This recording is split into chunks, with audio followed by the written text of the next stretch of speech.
Selamat datang di video kami. Hari ini kita mau ngapain teman-teman? Hari ini kita akan membahas salah satu konsep paling menakjubkan di fisika. Apa itu teman-teman? Teori kuantum. Fisikawan sering mengatakan, dunia kuantum adalah tempat di mana logika biasa tidak dapat lagi berlaku. Partikel-partikel di dunia ini dapat berada di dua tempat sekaligus. Partikel-partikel terkecil ini dapat melewati dinding tanpa melubanginya, dan apa yang Anda buat sekarang dapat berpengaruh pada masa lalu dari partikel tersebut. Alam semesta ini tidak hanya berisikan manusia saja, namun alam semesta kita berisikan dari objek yang berskala sangat besar hingga objek berskala sangat kecil. Sejak dulu, manusia berusaha untuk mencari bagaimana sifat dan perilaku dari benda-benda tersebut. Sifat dan perilaku dari benda yang ada pada kehidupan sehari-hari telah dijelaskan pada fisika klasik.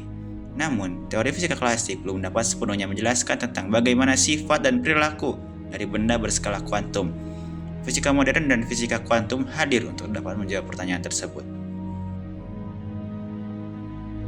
Teori kuantum adalah cabang fisika yang mempelajari bagaimana partikel-partikel terkecil di alam semesta seperti elektron dan foton berperilaku. Berbeda dengan fisika klasik yang berurusan dengan objek besar seperti bola atau planet, fisika kuantum fokus pada dunia mikroskopis, di mana hukum-hukum yang berbeda berlaku. Yakin ada sesuatu yang bisa menjadi dua hal sekaligus dalam suatu waktu, gelombang dan partikel. Bisa dibayangin kan? Tapi inilah yang ditemukan oleh para ilmuwan saat mereka mempelajari dunia terkecil dalam fisika. Ya, dualisme gelombang partikel. Seperti yang sudah kita ketahui dari masih duduk di bangku sekolah dasar, cahaya merupakan sebuah gelombang. Banyak sifat-sifat cahaya yang membuktikan ia adalah gelombang. Akan tetapi, tidak sesederhana itu. Cahaya juga bersifat partikel. Berikut temuan besar dalam ilmu fisika memberikan bukti kuat bahwa cahaya juga bersifat partikel. Yang pertama, ada teori Max Planck. Pada tahun 1900, seorang fisikawan Jerman bernama Max Planck menemukan sesuatu yang mengubah pandangan kita tentang cahaya. Ia menjelaskan bahwa energi radiasi tidak dipancarkan secara kontinu, melainkan dengan paket-paket kecil yang disebut kuanta atau foton. Rumus ini menyatakan bahwa energi foton bergantung pada frekuensi cahaya. Inilah awal mula gagasan bahwa cahaya memiliki sifat partikel. Berikutnya, ada efek fotolistrik. Pada tahun 1905, Albert Einstein memperkuat teori ini melalui penelitiannya tentang efek fotolistrik. Ia menunjukkan bahwa cahaya dapat mengeluarkan elektron dari permukaan logam. Einstein menjelaskan bahwa hanya foton dengan energi tertentu yang dapat melepaskan elektron. Energi foton ini bergantung pada frekuensi cahaya, bukan intensitasnya. Berikutnya, ada efek Compton. Pada tahun 1923, Arthur Compton mengamati bahwa ketika sinar X bertemu dengan elektron, panjang gelombang sinar X berubah. Fenomena ini dikenal sebagai efek Compton. Perubahan panjang gelombang ini membuktikan bahwa foton memiliki momentum, layaknya partikel. Pada tahun 1924, Louis de Broglie menyatakan bahwa partikel yang bergerak tidak hanya memiliki sifat partikel, tapi juga sifat gelombang. Ia mengusulkan bahwa setiap partikel memiliki panjang gelombang yang dapat dihitung dengan rumus sederhana berikut.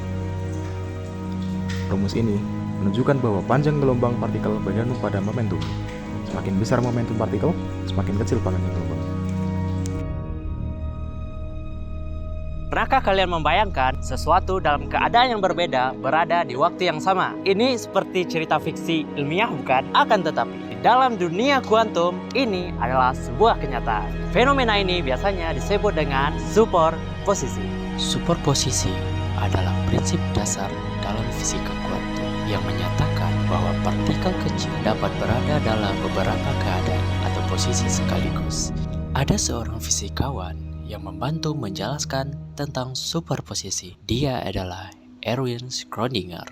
Erwin Schrödinger menciptakan eksperimen pikiran yang terkenal, yaitu kucing Schrödinger. Bayangkan seekor kucing di dalam kotak tertutup bersama mekanisme kuantum yang bisa membunuh kucing tersebut atau justru tidak membunuh kucing tersebut. Dalam dunia kuantum, hingga kotak dibuka, kucing tersebut akan berada dalam keadaan superposisi. Prinsip ketidakpastian Heisenberg yang diperkenalkan oleh Werner Heisenberg pada tahun 1927 menyatakan bahwa ada batasan fundamental untuk seberapa banyak kita bisa mengetahui tentang partikel kuantum. Berikut adalah rumus ketidakpastian Heisenberg. Misalnya, kita mencoba menentukan jalur elektron melalui eksperimen celah ganda. Jika kita mengukur posisi elektron dengan sangat akurat, kita akan kehilangan informasi tentang momentumnya dan juga pola interferensinya akan ikut hilang. Akan tetapi, jika kita membiarkan elektronnya tetap dalam keadaan probabilitas, pola interferensinya akan muncul dan menunjukkan sifat gelombang. Pernahkah Anda bertanya-tanya bagaimana partikel kecil seperti elektron ataupun foton hidup di dunia kuantum? Bagaimana cara kita memprediksi perilaku mereka yang terlihat acak dan misterius?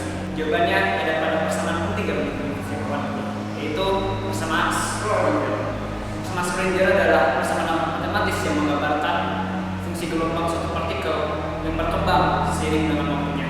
Fungsi gelombang dilambangkan dengan simbol psi.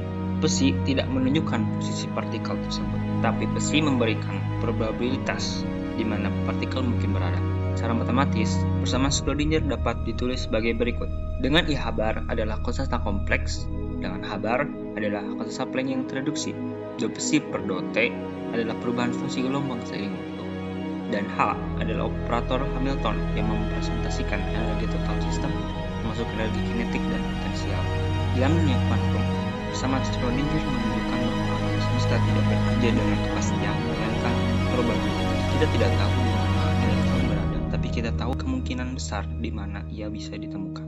Salah satu penerapan sederhana dari persamaan Schrödinger adalah partikel dalam infinite potential well. Bayangkan, sebuah partikel terperangkap dalam ruang satu dimensi dari posisi 0 hingga L satuan. Persamaan Schrödinger dalam posisi ini dapat ditulis sebagai berikut. Dengan kondisi batas psi sama dengan 0 di luar kotak, solusi fungsi gelombang yang ternormalisasi dapat ditunjukkan sebagai berikut, dan energi yang diizinkan adalah sebagai berikut. Hal ini menunjukkan bahwa energi partikel hanya dapat memiliki nilai tertentu yang disebut kuantitasi energi. Efek tunneling adalah fenomena di mana sebuah partikel memiliki probabilitas untuk menembus atau melewati penghalang energi potensial yang lebih tinggi daripada energi partikel tersebut. Bayangkan sebuah elektron yang mendekati dinding energi potensial. Dalam dunia klasik, jika energi elektron kurang dari energi tinggi penghalang, elektron akan dipantulkan. Namun dalam mekanik kuantum, sebagian fungsi gelombang elektron menembus penghalang, memungkinkan elektron muncul di sisi lain. Jika menurunkan persamaan Schrödinger dalam wilayah penghalang dalam kondisi potensial lebih besar daripada energi partikel, solusi fungsi gelombang yang dapat adalah sebagai berikut. Amplitude fungsi gelombang menurun secara eksponensial, tapi tidak pernah menjadi 0. Ini memungkinkan partikel muncul di sisi lain. Fisika kuantum itu sangat dekat dengan kehidupan kita. Beberapa contohnya, yang pertama adalah kamera digital. Kamera digital menggunakan konsep fisika kuantum, yaitu salah satunya adalah efek fotolistrik. Konsepnya adalah ketika sumber cahaya menangkap cahaya tersebut dan menumbuk plat yang ada di dalamnya, maka akan terjadi efek fotolistrik. Yang kedua ada panel surya. Panel surya menggunakan efek fotolistrik juga dengan cara menumbuk semikonduktor yang nantinya akan melepaskan elektron dan kemudian akan berputar sehingga menghasilkan daya listrik yang apabila ditambahkan kapasitor, dia akan menjadi daya listrik yang bisa digunakan untuk keperluan rumahan. Selanjutnya, yang ketiga ada komputer kuantum. Komputer kuantum menggunakan efek dari superposisi kuantum, di mana yang biasanya biner hanya 0 dan 1, ini bisa 0, 1, atau 0 dan 1 dalam waktu yang sama, atau disebut dengan superposisi kuantum. Lalu selanjutnya ada juga transistor yang menggunakan efek kuantum yang bernama quantum well field effect transistor, dan juga double electron layer tunneling transistor.